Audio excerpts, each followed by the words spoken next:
This is RackAddicts After Hours.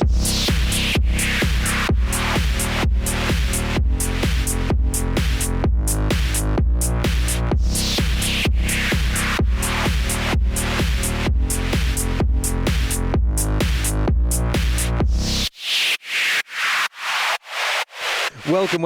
It's the RackAddicts After Hours podcast. We are four people, vaguely in the music industry in various forms, who've fallen back into our favourite pub, and it's NAMM season, or NAMM, however you feel like pronouncing it, the National Association of Music Merchants, if you're not familiar. It's going to be a weird format. We've got a lot of new releases, exciting stuff to talk about, which should be a bit of fun. I'm joined by our friends Pete, Andy, and Kieran today. Pete, where are we starting? It's difficult. I'm still recovering from the amount of announcements that spewed forth. Yeah, always a busy YouTube feed. What's first on the docket? Well, let's go for the sequential. Lovely stuff. Pro 3. Tell me about it. I don't have the notes, so I'm blind, even though I know this is released. Take us away. Okay, so it's the successor to the Pro 2. Recently-ish discontinued. Yes, I mean, a few months ago. At least 6 months ago, or I mean, that's when we saw the last one, I believe.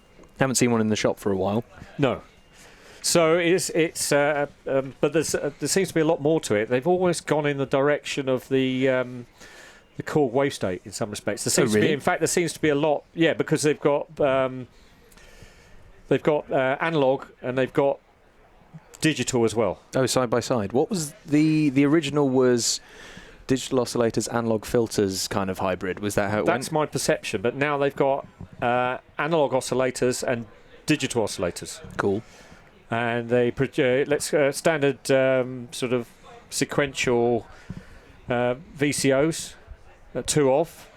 But then they've got a digital oscillator produces the 32 digital wave tables of 16 waves each, with wave morphing, classic wave shapes, and sine triangle, saw, variable width, pulse, and super saw.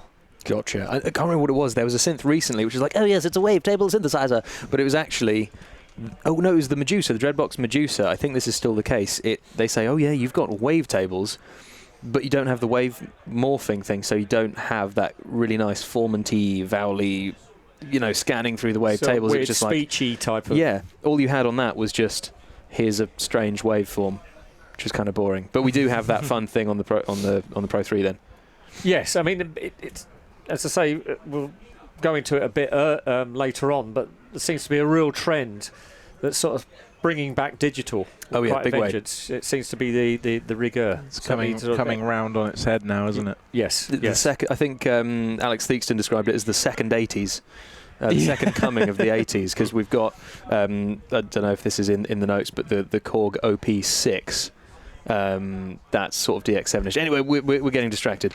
Pro 3. Yes, so there's two versions. You've got the standard version, which at the moment we're talking retail $14.59, but there's also the special at $19.99. And what is the special? The special is the same machine. The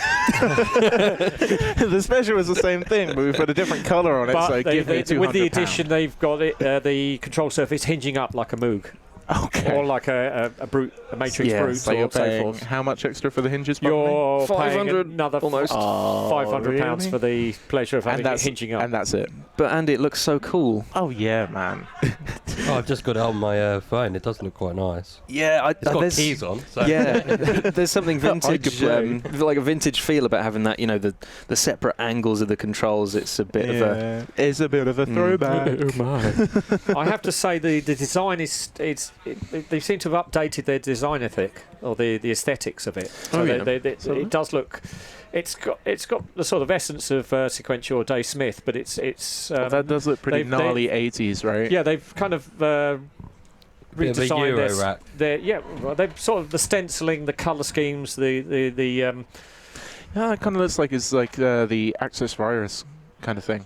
Getting a bit virusy, a little bit. It looks a little bit virusy. It's that, what's the thing in kind of graphic designy type, what they call it when it's like really flat? Oh yeah, you know how Google Android kind of design went from this nice rounded popping 3D and then suddenly they're like, no, everything is flat and monochrome now. Yeah. Have they done that bit? A little bit. I mean, it looks very. It looks very dark. I mean, that's the only way I can describe it. It looks angsty. It looks. It's the weird, the teen angst sequential. Yeah, it's the teen now. angst sequential. That's exactly it. Yeah, when you go from how they did look like to how they are now, they've definitely changed the design format of it. I think it looks like it's kind of there for. It does look actually. You know what it looks like is it looks like more of a live instrument, I think, than a studio instrument. Ooh, interesting. You know, to me, that looks like the kind of thing that would be on a stage as opposed to. Yeah, I've like, not kind of kicking around in the seen a studio. massive amount of sequential on stages. Then again, I'm probably listening to the wrong music. I never have done, but again, it's almost like guitars, isn't it? You know, you've got like all these really lush Fenders and Gibsons and blah blah blah, but you never see those on stages. You always see like the kind of tatty Les Pauls and this kind of thing, or the tatty like Strat, the Mexican Strat, that sort of thing. Whereas I must admit, synth-wise, what I typically tend to see on stage, you're talking like sub-fatties. Sub-fatties, sub-37s, and anything lots under the of grand Nord. mark. Yeah, anything under the grand mark, I would say, apart from the Nord stuff. But that's so flexible. That is your synth. That is your organ. That is your electric keys. That's your blah, your blah, your blah. Distractions. We've got 3 filters that are looking pretty interesting. So you've literally got a Prophet 6, an OB6, and, well, in inverted commas, classic 4-pole transistor ladder filter with optional resonance compensation. God, I think that's quite funny. So with the OB6, you've got to be wondering, is it still classed as a collaboration with Tom Oberheim in that respect? I know, obviously, the Sequential produced the OB6, but it is a collaborative product. So obviously they've included it there. They must have licensed his design, though, in some respects. Yeah, maybe it's a case that they've it was a sort of one-off fee type thing, and they can then go with the IP and use it with impunity. 3-voice paraphonic mode with individual gated envelopes per oscillator. It's got quite a lot going for it. Yeah, like 4 envelopes, bunch of the dual digital effects engine, big old mod matrix if you want it, 32 slots. That's pretty sick. Oh, nice one. We got CV ins and outs as well. That's always good. Wait, 16-track sequencer. What's that about? Yeah, there's a lot going on. It's so like modulation as well as note sequencing in there. Yeah, again, bringing us back to the whole. What I was sort of comparing it with the Korg. Yeah. The wave state in the respect of the sequencing, where you've got really quite interesting. It seems like a bit of an all or nothing by the sounds of it. Like they've included an awful lot. Do you think they saw, excuse my naivety, but do you think they saw something like the Moog 1 and thought, right, we need to throw an awful lot of that now with these guys? I know it's 2 completely different price brackets, but from what you guys are saying, they're throwing a hell of a lot at this synthesizer. For what is essentially a mono, there's a hell of a lot going on. I guess with the 16-track sequencer, and you're comparing it to the wave state, Pete, it's definitely that, I guess what they call it on the Korg stuff, the motion sequencing. So lots of parameter automation. You're sequencing all sorts of parameters other than just pitch. I guess with the digital stuff now, if it's got some kind of digital element, it's do or die. Right, because what you can so much scope, isn't it? Yeah, what you can accomplish with like your DAW, for example, plugins, and I always come back to this, but if you're going to buy that one hardware unit, you're going to spend a lot of money on it, and it's got a digital element to it. It's going to have an awful lot. Yeah, if they're trying to drag people out of the box, I guess they're trying to offer for a lot more. Yeah. Yeah, totally. Gets more arguments for getting away from just that someone's going to go, oh, but Serum can do that. Yeah, it's like, yeah, exactly. But so can we a little bit. Yeah. And it's if that becomes that one thing. Go on. No, just going through the features as well. Even from from an analog synth, I haven't seen something like on offer that has as many features. And like Andy was saying, kind of pulling it out of the box and pushing it more for kind of analog use, if you like. I don't see nothing wrong with it at all. This is coming from someone that has no background in this kind of stuff. But having said that, I've got the other set of eyes, if you like, to kind of look at it and. We're looking at investing in something for the studio, and I think, stuff like this that offers as much as it will do. If you want one instrument, you want it to cover a lot of ground. That's it. You're totally right. There's a lot of stuff going on. What it's actually, I think maybe it's just the hinge on the special. It is making me think of the Matrix Brute a lot. But then even the Matrix Brute doesn't have that fat sequencer on it, because that's a 3-voice paraphonic 3 oscillator, but it's all analog, and it's massive, and you almost ruined your back on it. So I think it will sell. I don't know what sort of numbers it will sell in, but I think people will be interested. Certainly the people who Pro 2 was popular. Yes.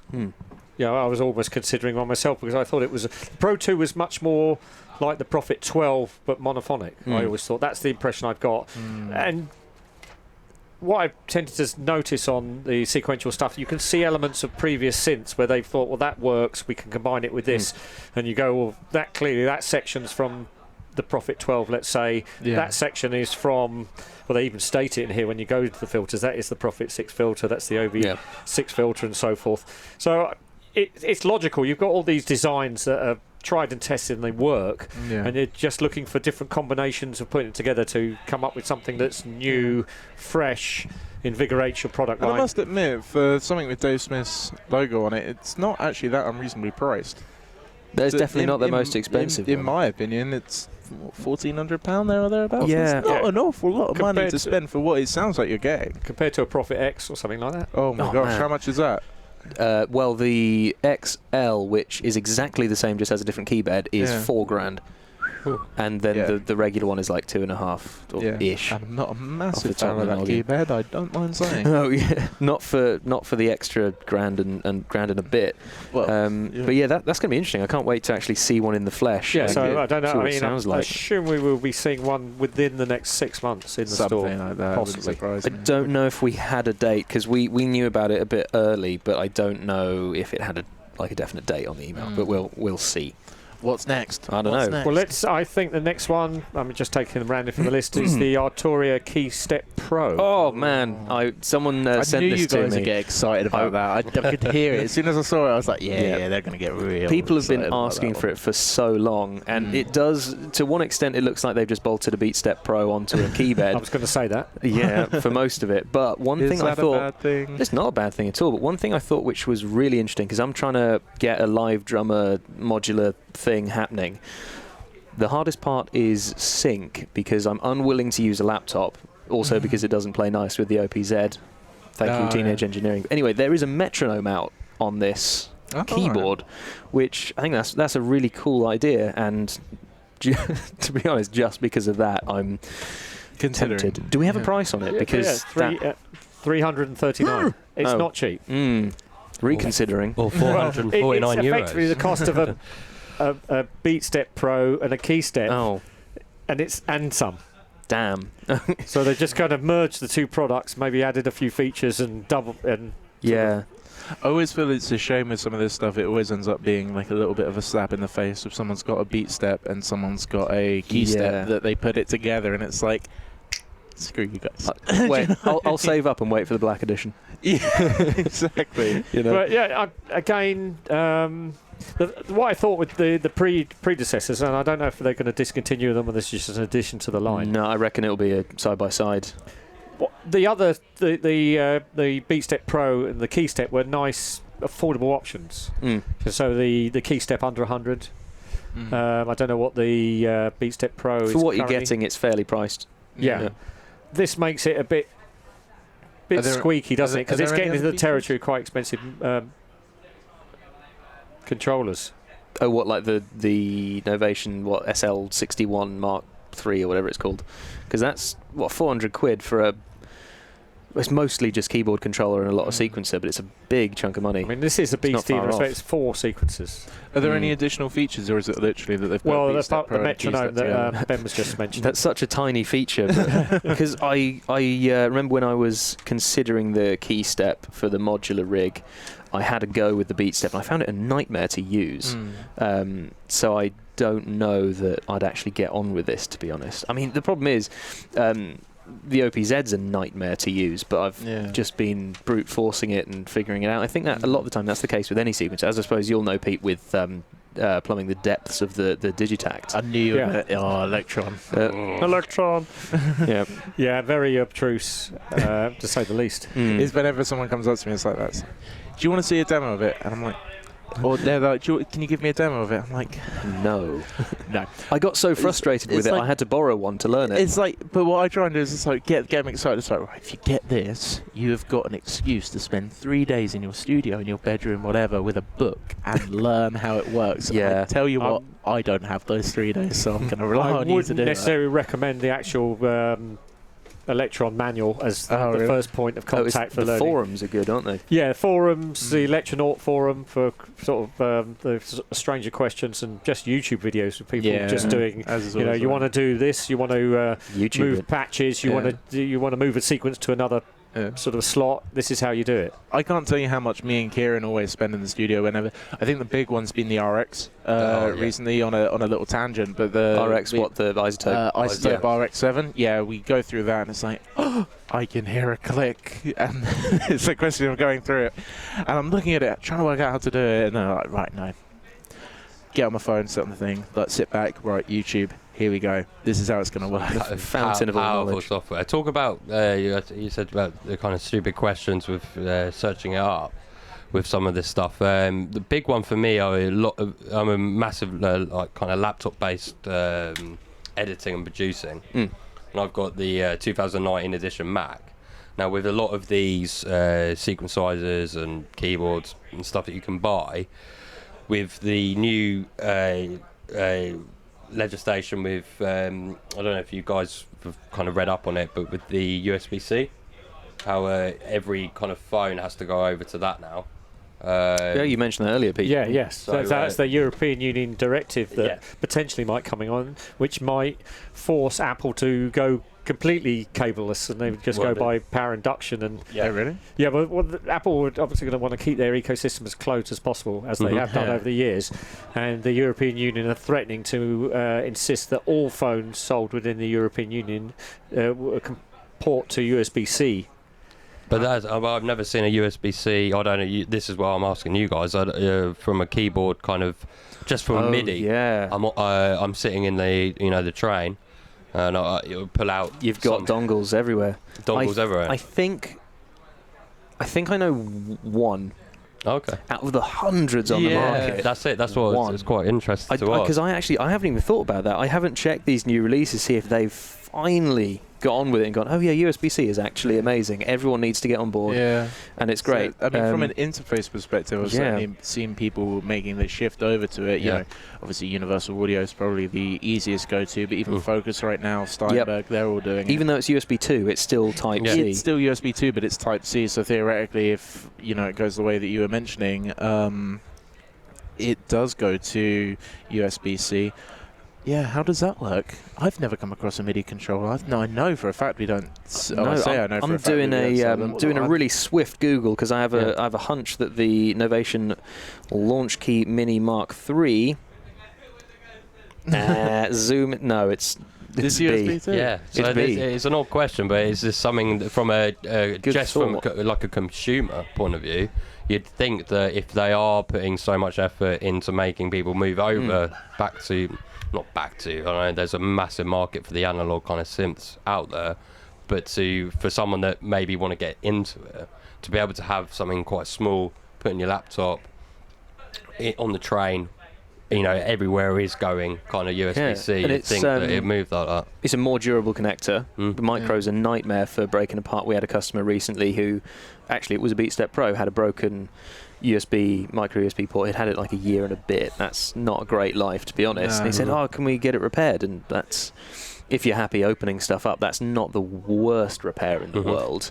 But he needed to send it away because he's not a soldering guy. It's like, that shouldn't really be happening within a year, but USB-C is so much better. And it's Jules, you can have it orientated either way. There's no orientation to it. That is sweet. I think over time we're going to start seeing everything moving over to it. But I mean, just a few months ago, I built a new PC for the studio. It was one of a very current motherboard. There was only one USB-C connector on it, and something like 7 standard USB-A type connectors.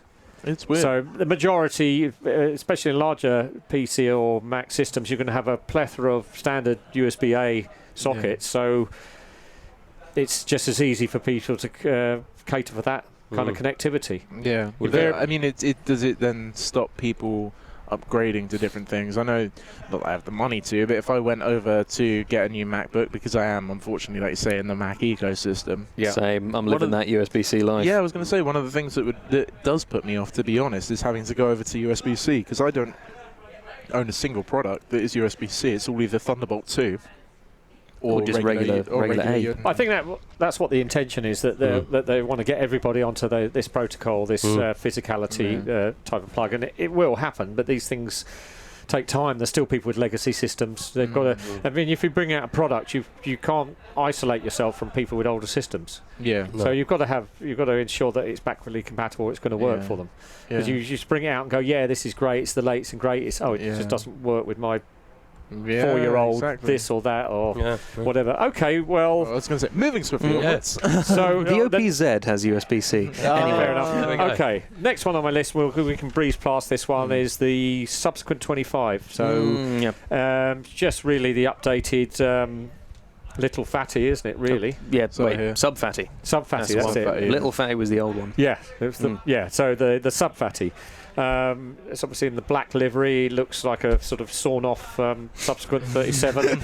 I love that. That's a great name for it. How different it actually is. It's going to have the Moog tone. It's going to be a hand-built Moog. Yeah. It is what it is. It is what it is, yeah. I think that's the thing. Even when I saw it, looking at it, I was like, I know what you mean. It's solid. It's not that exciting, but I'm happy it's here. Yeah, I was going to say, you've got to appreciate the little things. How much is stock it now? $859. Too expensive. Yeah. Okay, cool. Right. Well, we can pass that one by. Yeah, I think we can breeze through that. So I think the next one that I sparked my attention, only because I'm sort of in the market for this type of product, is the MPC-1. So the Akai MPC-1, which is going to come in at 639.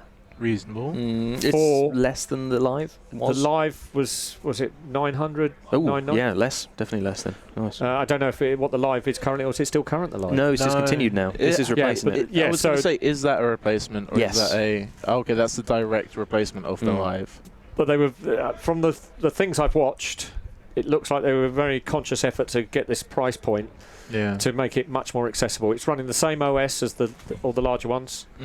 We'll get all the same updates. It comes with quite a large library of sounds. Yeah. And there's all sorts of stuff. And the functionality is incredible. Yeah. When you sort of... I haven't really listed it here, but its capabilities, I'm seriously considering it. I was talking to Ben last week, and we're sort of rationalising. I had been looking at the 1010 Music black box as a potential acquisition, and then this sort of appeared on the horizon, and it's a similar price point. Well, I just noticed it's actually Digitac money as well. Yes. That's definitely intriguing for me. And it's the functionality, the capabilities, that big touch screen. Yep. It's almost, I think earlier today you were talking to a customer, it was you were describing it as a door in a box. Yeah, that's what they seem to be. Pretty much. I was actually talking to a friend from the Modular Cafe who's been digging into the Akai Force as well, which and I think he had an MPC Live, which he sold. The limitations with the MPC series is they don't have plug-in architectures or sound generation in the same way. So the Akai Force has synth engines on board, which puts it that extra level towards a DAW replacement in a box. The MPC range is still very much a sampler sequencer thing, but because of the touchscreen, because of the workflow, it feels a lot more like Ableton or something. I guess that's the kind of. So I guess with something like that, because I come from getting the Mark 1 Native Instruments machine. If I was wanted to use something like that for a live perspective, I'd have to have my laptop, and then you'd have to run the machine program with that. I personally don't get on with that anyway. I think that something like this would be perfect for some form of kind of live-esque. Yeah. So it's everything you wanted the Machine Mark 1 to be. Yeah, Yeah. basically. So completely standalone if that's what you're looking for. I mean, from my point of view, I can see that I can just literally export my stems from my door and just load them straight in here, and I can do that via memory card. So I can literally just dump it straight out of the door into the memory card, plug it in, pull the stems in. I can run the sort of production level that I'd be doing in the studio. I can run that down live in a box. Yeah. Do we know the sort of size of it roughly? Like, I'm just having a Judging look at on the pads, I reckon. Do you remember the MPC Live in terms of shape and size? Yeah. If you chop off most of the pads, kind of squish it into a square, but take off a little bit the overall mass, so it's vaguely similar size, just a different shape. The only disadvantage, I think, in sort of replacing the Lives, it doesn't have a battery anymore, but how many people actually care that much? It's a little bit of a niche thing. I think it's stemming from what Pete said as well, with the pulling his stems at the studio with a lot of the singer-songwriter stuff that might have live recorded drums or certain elements that that they've had to record, to be able to then pull that into something like this live and have that graphic user interface with it as well. Yeah, I guess you can use it as if you've got an artist that you're working with, supporting their whole albums and things. If they say, "Oh yeah, we've got this whole album, you've produced it. It's amazing. Yeah. How do we do it live? That's we it. haven't. We've got a drummer, and that's it." That's perfect. Quite Example. good tool for you. Yeah. No, definitely. I think not something for the price to overlook. I think it could really work with the live element, and I think we've even had at the studio a lot of people ask for the stems for live. Oh, of course. I imagine they'll be running like laptops and stuff for that. Well, yeah. It's even from the point of view of, can you just do the backing? And it's like, well, we can, but that does take time. And, it is a job that I suppose they'll need to pay for, wouldn't they? Well, that's it. Personally, I'm in a complete quandary about it now because, as I say, I was all geared up to buy the other product. Oh yeah. This is surfaced, and it's what do I do? Now I'm going to have to sort of. I think this definitely has the advantage in usability over the black box, because it is tiny, the black box, and there's less buttons and it's just space, even though it's touchscreen as well. That was one of its advantages, was its simple layout. That was what some of the people demonstrating it were sort of promoting it. The black box? Yes. But I'm sorely tempted. I haven't invested in any Akai since, I hate to say this, 1992. Oh man. So when I bought, in fact, 91 I want to say. Is that when you were working on the sessions with Dre? Basically, Akai S3000. Yeah. Sampler, and then the various upgrades. So I spent a fortune on that, and it still languishes in my garage somewhere. Yeah. Oh really? Yeah. Oh, wow. Got it. I've heard that you had to take a degree to be able to work those things. Yeah, when we're talking, everything's loaded by floppy disk. You've got a sort of very kind of monochrome type of screen, and it was better or worse than a DX7 to use. Well, there's not a lot that's worse than the DX7. Fair enough. They were great. I mean, they were the workhorses of that period for sampling. There were other brands like in Sonic and a few other people, but the Akais were the ones from the 950s onwards. They were the workhorses for so many productions. Yeah. All right, what's next? I think we sort of skipped over in the order of the notes, but we've got the Nord Wave 3, which actually, again, Anthony from the Modcaf, he's my source for NAMM news. He's like, "Hey Ben, look at this. Hey Ben, check this out. Oh, you should. Oh, I really want this." I'm like, "Leave me alone." Anyway, I love you, really, Anthony. Don't leave me. But again, it seems to be another dabbling in this sort of wave table mixture of digital stuff. Yes. Again, I mean, that is always the Nord thing, but.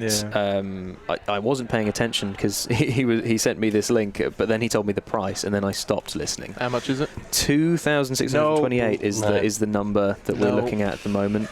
Put it in a synth. But that's climbing towards stage 3 pricing. Yeah, and it's just it's just a synth. I mean, you've made the notes, Pete. What are the big words? Well, it's virtual analog and wavetable and FM. Oh, okay, that's kind of cool. Sure. So again, they've shoehorned a hell of a lot in there. And another again 4-part. Again, going back to the Korg wave state, 4-part sequencing. Nord with the sequencer. That's a weird. Well, four multi-part layering, but I believe you can do individual sequencing on it. So it kind of amounts to the same sort of thing. So you have 4-part synthesis. And actually, well, it says user replaceable samples, so to have pianos and strings and things as well. Yeah, Yes. that's not new though for Nord. Well, no, but also in the same package, that's still quite cool yeah, for it's cool. just mileage out of $2,500. Again, it's a beastie with a lot going on, but it also has a price to match. Yeah. What does it mean when it says true unison mode? What's that about? How can you fake unison? You're looking at the wrong man. I don't know. I have no idea. Nord, tell us, please. Give us a proper especially demo if of everything's an algorithm. it. Yeah.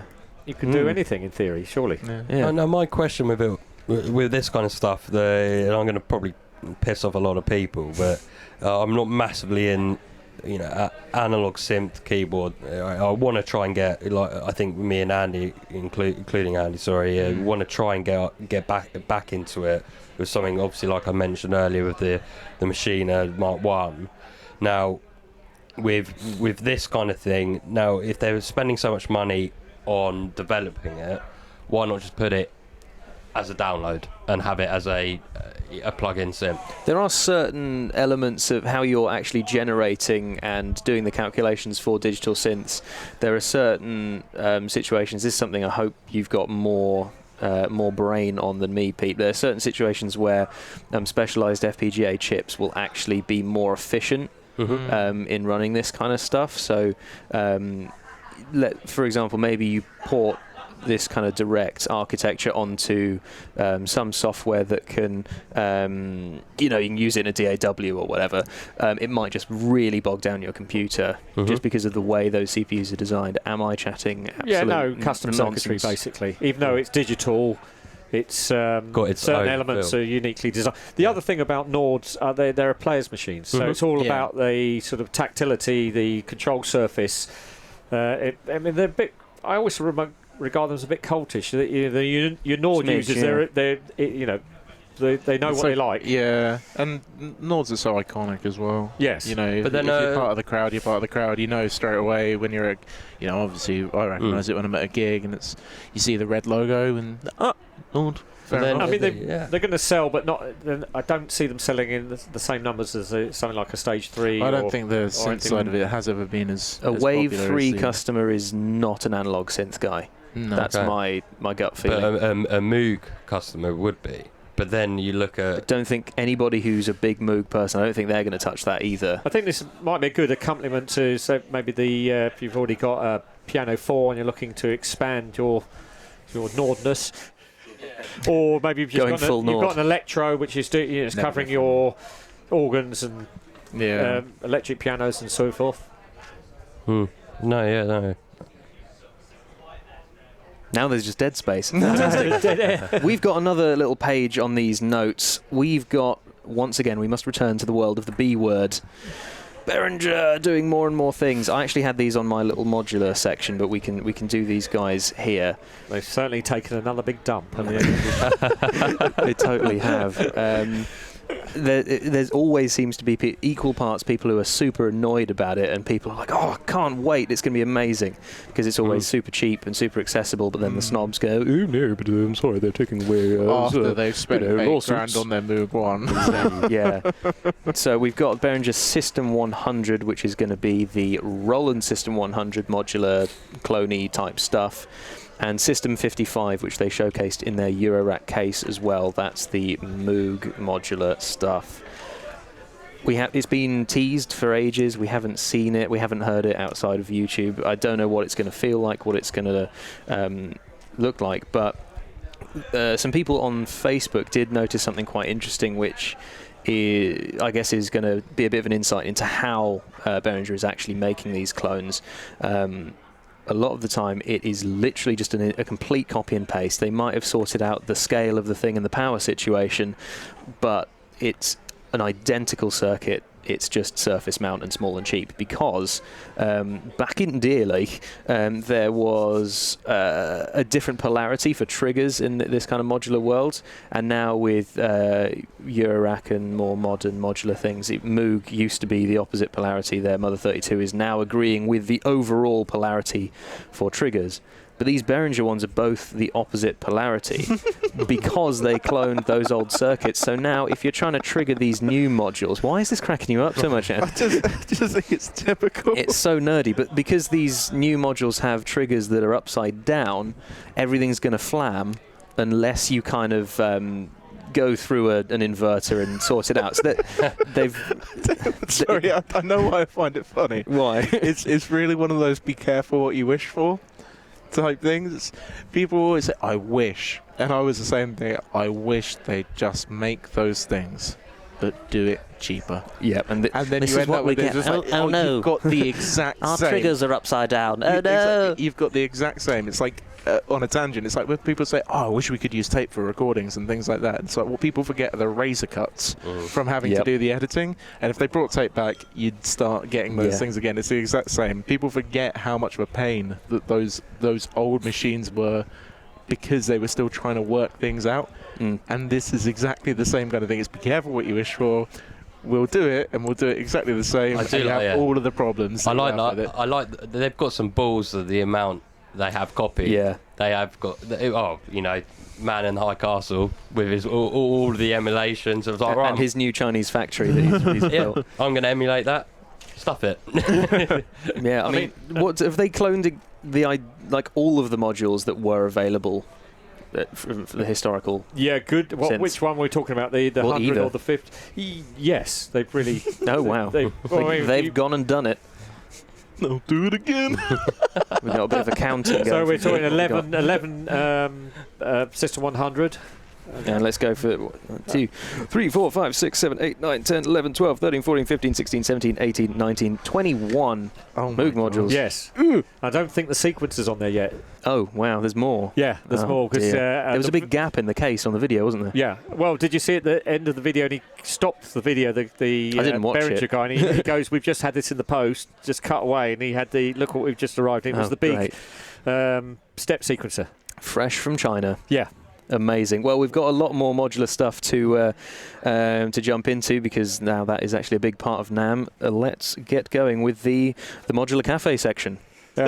Sorry, Ben, would you like to start again? I would like to start again. I think I will. So the Modular Cafe section, we're calling it the Modular Cafe section just because it's a bit of a shameless plug, but there's lots of modular stuff happening at NAMM at the moment. I'm going to end on my favourite one, but there's just a lot of little bits to just whiz through, I think, really quickly. We did the Behringer stuff, the B word, that's out of the way. Dopfer, our founders, our lovely originators of the format, they've got a joystick, regular 2-axis thing. Yeah, you can. Not the originators, the borrowers of the format. Oh, no, because it was the server thing, wasn't Well, it? it's a computer it's a thing. kind of data center format, and he just... I'm so sorry. I'm so sorry. The almost originators, borrowers, and... They did some stuff. Dopfer, new joystick, which has, I think it's, the twisty ones. So you've got the 2 axes and then a twisty thing. That's kind of cool. It's a big knob coming out of your rack. So that's cool for some people, Everyone I guess. needs a big knob. Everyone needs Coming a out big of a knob. rack. Yeah. Oh, I did it. So it's great. They've also got I think this is about 6 HP with 8 linear VCAs in it. That's super nerdy, super cool. I want one because I have no VCAs in my rack. I'm sorry, modular people, I have no VCAs. And you can't have enough VCAs. No. Apparently, and I've got none. I seem to be getting on all right. Even I know what that means. Actually, one thing that is back at NAMM is there's a CV controllable mixer, which is pretty cool. I haven't really looked into it because it's so expensive. Anyway, 2 HP, we love them because they do little tiny things and they're cheap and affordable. They got 3 modules, a pitch shifter, a compressor which has actually kind of normal controls, so you got threshold ratio, then attack and release, rather than some which are just like guitar pedals where they just go compression, turn it up. But this has a sidechain input as well, which is nice. I like a bit of sidechain. Everyone loves some sidechain. It's only mono, but then it's probably going to be cheap enough to buy 2 and take up no space anyway. There's a module called Loop, which is kind of a sound-on-sound style looping thing, which would be pretty cool. But then they've also announced an adorable little tin lunchbox. This has a little power module built in. What have we got on there? 42 HP, but it's got, you know, that metal... a sort of metal collapsible slot handle thing, proper tin with the proper latch, and it looks amazing. Very cool. bijou. Yeah, and it's adorable. I hope it's cheap I'm because gonna put my stickers on it. yeah, it's built for stickers. I love it. And yeah, it looks great. I mean, if you want to convince anybody to go modular, That's and probably just the way to do with it. the least space, that's definitely a good way to go. They'll probably, I think it looks like they'll do some pre-made systems in them as nice. well. I haven't seen any pricing so far. Oh, that's annoying. I hope it's cheap. It's 2 HP. It should be reasonably affordable. Yes. I hope so. It depends on the sort of intensity of the power supply. The build. Well, yeah, because it's all digital stuff, so 2 HP, it might have to be quite beefy, actually, if they're planning on filling it with their own modules, because they've got a lot of digital stuff. That's going to be cool. 4MS pedals. They call themselves 4MS pedals, but they don't do that much in terms of pedals these days. The Ensemble oscillator, which is all digital, dude. 16 complex oscillators in one box. I feel like they're kind of going after a little bit of the Chaos Devices Odessa vibe there. I don't know too much of the details, but it looks... I mean, all 4MS stuff's great, so that's going to be cool. Yeah, I don't have a good relationship with 4MS. Yeah. What have you had? Well, I've had personal experience with them directly, which wasn't great. Just customer service kind of styly. Yes, I sort of bought a few kits from them directly, and it didn't go well. Oh, they did. I didn't realise they ever did kits. Well, yes, and they were sort of mainly through Thonk in the UK. Oh, yeah. But no one had any stock, so I thought I'd be clever and order them directly off their website. And it didn't. The logistics sort of unravelled somewhat, and they were a bit. I don't know. They were a bit funny when I sort of basically challenged them on. Okay. And I hadn't received any product. And it was it's got a. They seem to be a bit irritated by it. They sort of Don't talk to Pete about 4MS. Well, yeah, they suggested that I shouldn't buy anything from them in future and go directly to Thonk. But that's a lovely attitude to have. Yes. Well, we should always support Thonk. They're amazing. We don't have to revisit it. No worry. Well, we've got PTSD. Qubit. Qubit have got 4 new modules. I didn't actually expect anything from them because they only just released some stuff at Super Booth, like a lot of cool stuff. We've got Cascade, which appears to be 2 envelopes. They call it ratcheting envelopes. Don't know what that really entails. Looping, that kind of stuff. Should be interesting. Surface, which is a multi-timbral physical modelling oscillator, which should be pretty sick. Sounds cool. It should be fun. I mean, there's a lot of cool physical modelling stuff in Eurorack, and the more the merrier, in my opinion. Data Bender, which is a digital audio buffer. That's all the information I have on it. Again, could be weird. There was I think the word circuit bent was chucked around, so I'm anticipating glitchy stuff, which will be cool. There's also Aurora, which is a spectral reverb, which I need it. I don't even know what it's about, but spectral reverb has me going. Pittsburgh, which is something that Pete really does like. Pete's a Pittsburgh fan. The cascading delay network, that is 4 delays, and they have some interesting routing options, I think, for that one to get some nice long tails and weird stuff. Yeah, basically they said they wanted to bring out something that was really special in the respect of a delay. Okay. Yeah, I know. When was the Lifeforms range? Because they had the Lifeforms range. This is another Lifeforms thing, but it's in the new livery. Yes, which is the black with the screen printing kind of over the top. I can't remember, was it a grey or was it a kind of olive colour? It was light silver before. Now I think it's more like navy with the olive type thing going on. I think. I'm really bad with colours. I can't describe it. Well, I can't remember the gentleman's name, but he was from Pittsburgh. But he was saying they were describing it as black. Fair enough. I'm just colourblind. As the overall, it might have, I mean, under certain lighting, you could be getting the sort of some of the colours out of the lighting that was just the way it was. Probably. I mean, you say they want to make something special. I think everything they've done from the new Lifeforms range is actually already pretty special, because they've got the Voltage Research Lab, the top half of the Voltage Research Lab, and this, which are all pretty exciting, I think. I think organic tends to get chucked around a lot with Pittsburgh, which is nice. They've said the Lifeforms has been really good for them. Oh yeah, awesome. They seem to have moved away. I mean, they still do individual modules, but they seem to have moved away and be focusing on these sort of combined systems a lot Yeah, more. I haven't got anything wrong with that. I think they're all interesting bits. I'm glad it's going still. They're quite pricey, as we discussed previously. Yeah. 'Cause, I mean, the Voltage Research Lab, I was going, oh yeah, that's a nice self-contained thing, and it's over $1,000 for something very small. Yeah, we're sort of That creeping hurts. into make noise territory cost-wise. Oh, no, I think it was worse than that, to be fair, for what it was. But Yeah. what I meant is to the extent, I mean, you know, sort of the high end where they have these accumulated systems like... Oh, what you mean, like that microsound tape looper that I really wanted but don't have $2,000 to chuck at? yeah, that's the sort of thing. That kind of thing.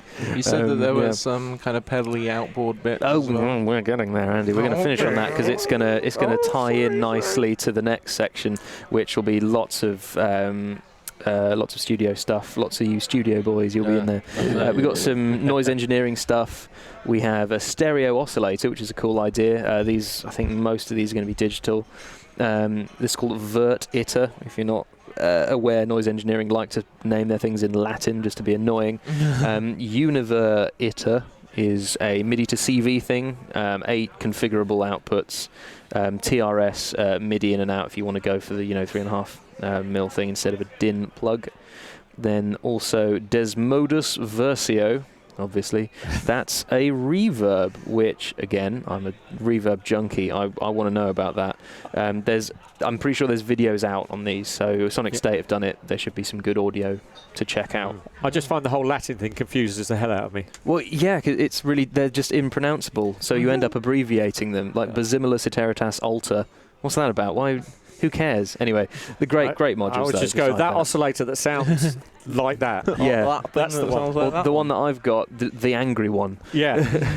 Definitely. And finishing on my favourite one is an Earthquaker Devices. So that's another guitar pedal company that have gone, ooh, this modular thing was quite cool, I reckon. It's their Afterneath pedal in modular. So the Afterneath is, you know how you can get digital reverbs that are just loads of delays smushed together and smeared? Yeah. You have a control on this which goes really smoothly from where you can hear all the individual delays and then goes into blurring them. Ooh. So you can transition that line between like multi-tap delay and reverb in a really cool and very creepy way. Nice. So that'll be really cool. It's we've got a picture of it here. Oh, it's mono. That's really annoying, but we'll have to deal with it. But it has a dry kill button on it as well. It's probably fairly priced, but it's quite big. We've got $249. Whether that will translate into £249, that's going to be great. Or worse. Yeah, or worse. It's quite big. That's the only thing. It looks about the same size as the pedal, but in modular language. How many HP? 16. There we go. You've written it down. Yeah, it's for quite me. a chunky so prepared. monkey. It is chunky, but I will want one. I already do want. Yeah, one. I know what you mean. I'm really, especially with my module, I'm really into delays and reverbs and sort of working with those and actually piling them on top of each other and seeing what comes out. Yeah, it's the hands-on. While you can do a lot of cool digital delay and reverb things, it's the hands-on doing weird stuff with delays and reverbs, which I really enjoy. Last Eurorack thing, Empress have made a Zoya for Eurorack called the Euro Bureau. I don't know. It's pretty much a Zoya in modular with more ins and outs in modular format, and I think there's more modules inside the digital thing to do stuff with. If you're already a Zoya person and you want to go modular, or you already know you want a Zoya, this might be a good excuse for you if you use it more as a synth rather than a guitar pedal. It also has a separate enclosure, so you can have a desktop one. I think it's a kind of separate option to buy it as a desktop thing. But it's still pretty cool. We've got a colleague at work who's a big Zoya guy. So if we get them in, I'm going to get him to teach me the ways of the Zoya. The ways of the Zoya. Is it some sort of That's mystic? a film. That's my next album. Okay. Ways of the Zoya. Last ones, which are going to be very Kieran and Andy. I'm going to get these pictures up because you're going to help me figure out what old reverbs these are. The first one, Chase Bliss, cool analog pedal boyos from America, are collaborating with Meris other cool pedal boyos from somewhere else. I wasn't really paying attention. They're doing a nice collaboration. I think this is a very expensive collaboration. This is sort of guitar pedal format. Yeah. The rumoured prices have been over the big 1G. Right. We're looking at this guy. It's called the CXM 1978. We have... That's a Lexicon. Yeah. But which Lexicon is the question? The 224 by the looks of it. So these are both Lexicons. See, I just knew you'd help me out with this. There are motorised faders on this guitar pedal for some reason. It looks incredibly fancy, but they're doing that. That's going to be really cool. And if it does sound the business, I mean... It will be great. So some specs on that. We've got the moving faders, presets and MIDI control, 32-bit A to D, D to A, lo-fi mode, the 3 classic algorithms, and all the usual sort of parameter adjustability. Expression pedal control over all the faders, and it is stereo. Price TBA, but it's going to be horrifyingly expensive. The Bliss thing is all about analog, isn't it? Yeah, and this is a Meris thing, and Meris are mostly digital, so it's an interesting venture. Pardon me, did you say that's an analog? No, it's all digital. Oh, right, yeah, I was going to say. Chase Bliss are... slap in the face with the Lexicon. Chase Bliss mostly have been analog people, but things like the Mood it's sort of basic digital because they like to play with the limits of basic digital to make some weird noises with things like the Mood, which is pretty cool. The Chase Bliss stuff is not cheap in the first place. No, it's not. You're talking 500 quid for a guitar pedal plus a lot of the time. The other one, which is potentially more exciting for the studio bods because it's 500 series, AMS Neve are bringing out a 500 series Lexicon Boyo. This one's called the RMX 16. No, that's not a Lexicon. No. It's a classic thing. It is a classic not a Lexicon thing. What is it?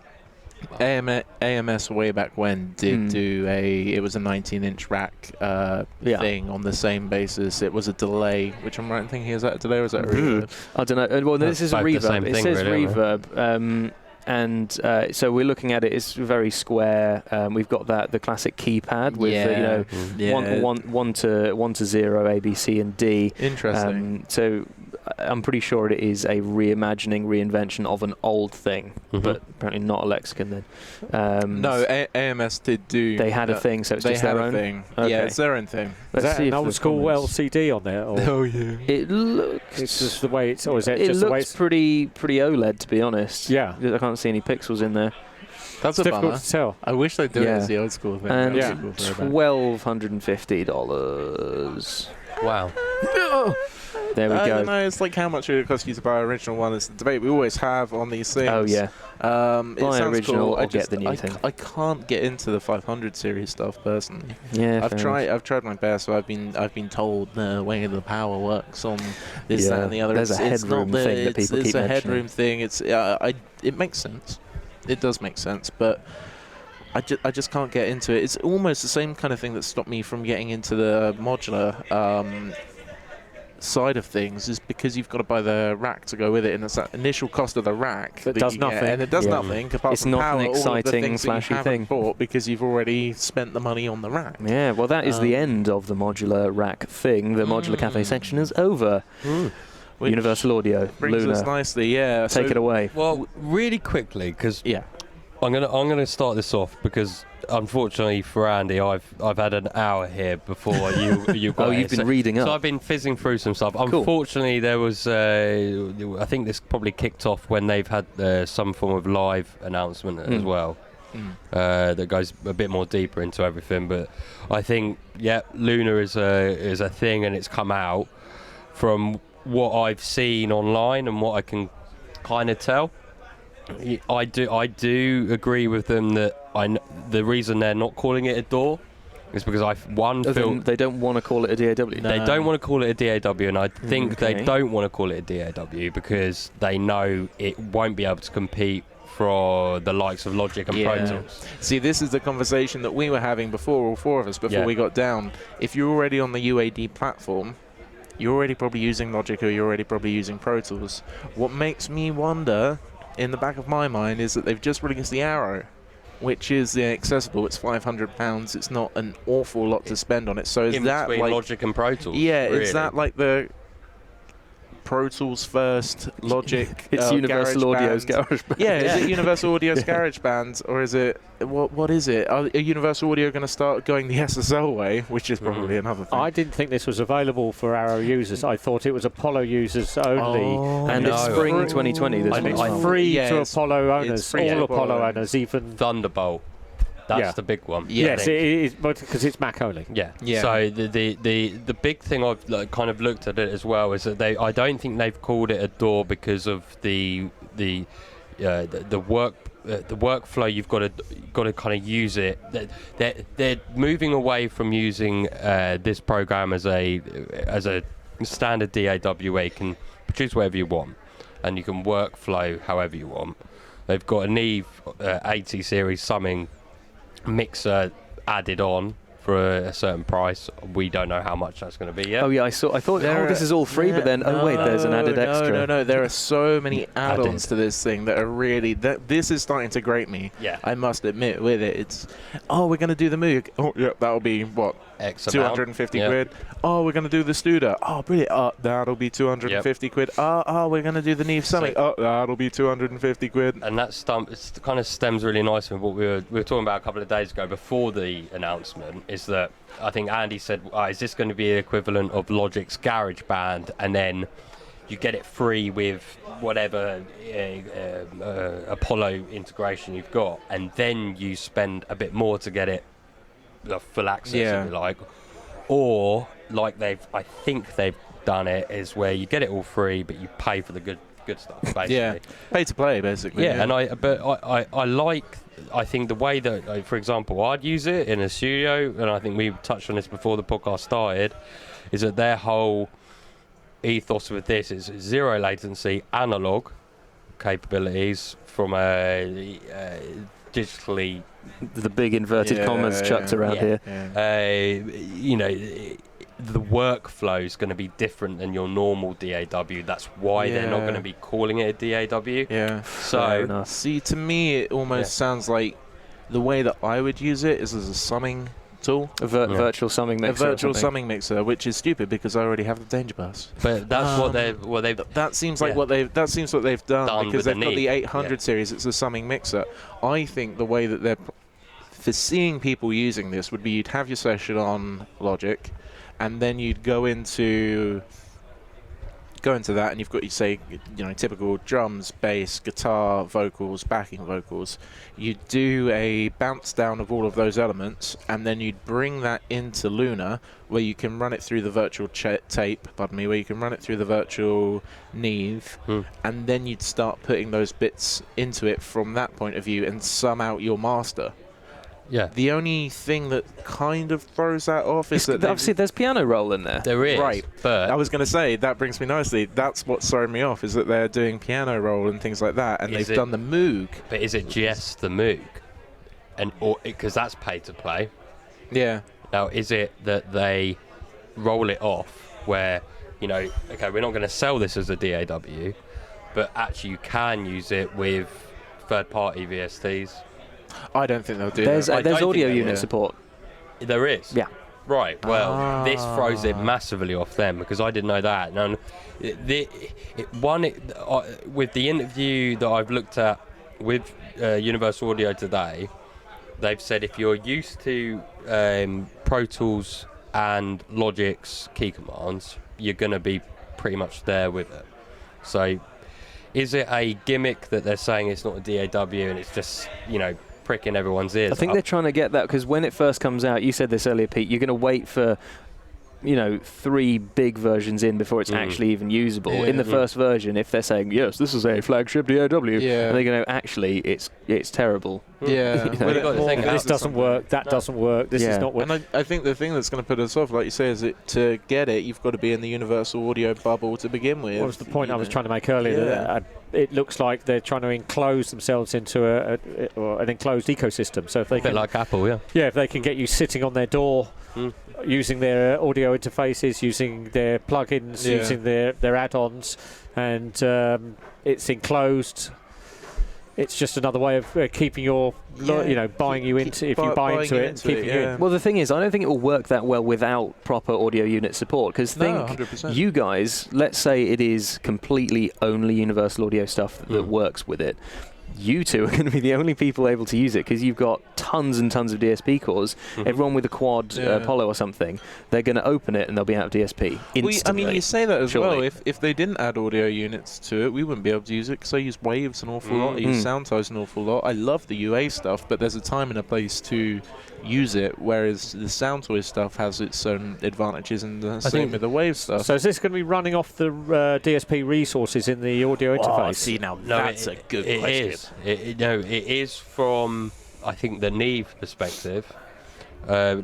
Reading a bit more and listening to this, it was a 5-minute clip. With, I don't know who. Still don't have all the info we want, do we? I think it's still a lot to chew on. I think there's the Moog stuff will be DSP. Yeah, that makes sense. Summing DSP. and the Summing Neve will be DSP. They've got their own Steinway kind of piano. Oh yeah, I saw that as well. That's going to be. That won't be DSP. It's got to be sample based, hasn't it? So it's all sample based. Is that the Spitfire audio collab? Yeah. Okay. And now this is the interesting part, because if they are going to be able to integrate it with other plugin manufacturers, and they are going to be able to integrate it with a universal feel workflow, there's no reason why people don't move off it. The big thing that I've been thinking about in the last couple of days is that you guys probably know a lot quicker than I would, but what's the cheapest in for Universal Audio? £639 for a Duo If you want Thunderbolt to 2 Apollo use thing. If you want to use that, you're talking about £600 for a solo. No, the Solo's discontinued, Oh, the so Solo is it'll be the discontinued, isn't twin Duo, which is a Thunderbolt 2. Okay, and that's the cheapest way of getting this. Mm-hmm. Yeah. Right, so you get this one for free. So you don't need to buy, say for example, Logic's 200 quid. 200 odd quid. Yeah. It's bumped up a bit. Pro Tools, you're going to be looking a lot more. Yeah. That's the middle ground. Now, True. from if I was a new audio kind of budding producer, if you like, wanting to get into the market, and I saw this that came free with it, zero latency, analog feel, that's where the kind of market's going. Yeah, that's totally true. This is something that I'm, to be honest, from a studio engineer and kind of collaborating manager, I wouldn't want. It's not I wouldn't want, but it's going to be very interesting from a marketable point of view of how this gets used. Because if someone from say 17-year-old wants to start to get into the music kind of production side of things, and they pick this up at the start, their bedroom recordings are going to have higher quality from you've got that Neve kind of thing going on if they pay for it. You say that, I reckon you can still make terrible recordings. I mean, with this kind of you stuff. could get the most, the world's most expensive pen, but you could still have really bad handwriting. That's a really good analogy. But I like it. it's that kind of, if they're starting there, maybe it's good for the industry. The level of recordings are going to go higher quicker, definitely from a bedroom point of view. But then it's be really interesting from a studio point of view, from our kind of side of it. Potentially of like the how powerful, like Annie was saying, I think we all mentioned beforehand how how we integrate it into our workflow. Now using it, that they've got a summing mixer in their DAW. Why don't we just use their whole program as a summing program, like Andy said, for certain things that we'd want? I think that's probably the way to go. That's the way that I could imagine using it. If that would be the way that I would be the most open to giving it a try. If you could rewire into it. I don't think sure this you can is set the IOs. and it's like what Pete was saying. Sorry, Ecosystem. The ecosystem. I'd be really. That's, I think, out of everything, I'd be really keen to see how open it's going to be. Because if it's going to be really closed off, I think you mentioned that you can have the third parties inside. As far as I'm aware, the phrase was audio unit support, which is the vaguest thing in the world. Yeah. I think we are at that point where it's been out for 24 hours, out in the open for 24 hours. Information can just change in days, can't it? And I have no doubt that like you say, it's released in spring this year. What we've got now is probably its iteration. I'm sure exactly what they'll be doing is listening to the forums, listening to the YouTube, this, that, and the other, seeing what people like about it, seeing what people are how people are gonna use, and I'm sure that will morph what it either ends up being released or how they plan how it's going to go. I think if they're doing something like this, it's not going to be a one-off kind of thing. This is it. This is what you've got. It's going to be developed over the course of many, many years. In the same sense that Logic has been, and Pro Tools and Cubase. So it's a work in progress. I think it's definitely a work in progress. I think they're laying the foundation at the moment. They couldn't release a quote-unquote DAW without having a MIDI roll. They couldn't do it without having all of the features that we can kind of see there. Yeah. But will you be able to jump from that to from Logic, from Pro Tools? I sincerely doubt it. Well, we'll find out. And the good thing is we and obviously RackAddicts After Hours listeners are lucky enough to know you two, Andy and Kieran, who are in a professional studio with a load of UA gear. It's going to be free. You're going to get it. You're going to try it. Exactly, yeah. It'll be really interesting to actually. We'll keep track of it over all the podcasts. Yeah, we'll definitely be keeping our ear out as it develops from spring. We'll be popping up little bits of news. We'll see how it goes. I think off the bat, I think really looking at it, it's the Universal Audio's controller that you get anyway. Yeah. With the a lot of visual similarities in there, aren't there? With the GUI of a Logic-based or / Pro Tools. I think it looks nice. It looks like Cubase to me. The bit in the middle. Very Cubase-esque. I think they've looked at it all. The big thing I think me and Andy said when we first kind of saw it was that, the Logic and Pro Tools have been in the game since the start. They're going to be up against massive amount of one, fandom, two, usability, and look as well. And I've even got, obviously with the new Mac, you can see how much time you're spending on each application. You rack up days very quickly on these things, and if people are spending days on them, they've got to feel and look good, but they've got to work. Nice one. Well, that looks like it's going to be it for the first chunk of NAMM coverage. Probably in the next week's one we'll have our final summary, because how long have we got left? We're on day 3 at the moment. No, actually I think we're still on day 2 California time. Oh, we are, yeah. Okay. How many days is it? 3. 3. Okay, cool. So towards the end, but next week we'll have our final thoughts, final releases. Hopefully we'll have heard something official about the Korg OP6. That's what I'm excited about. Yeah, I'm waiting to see a bunch. I'll look into it. Nice one. Well, thank you very much for listening. We'll see you or hear you. You'll hear us in the next one. Thank you and goodbye.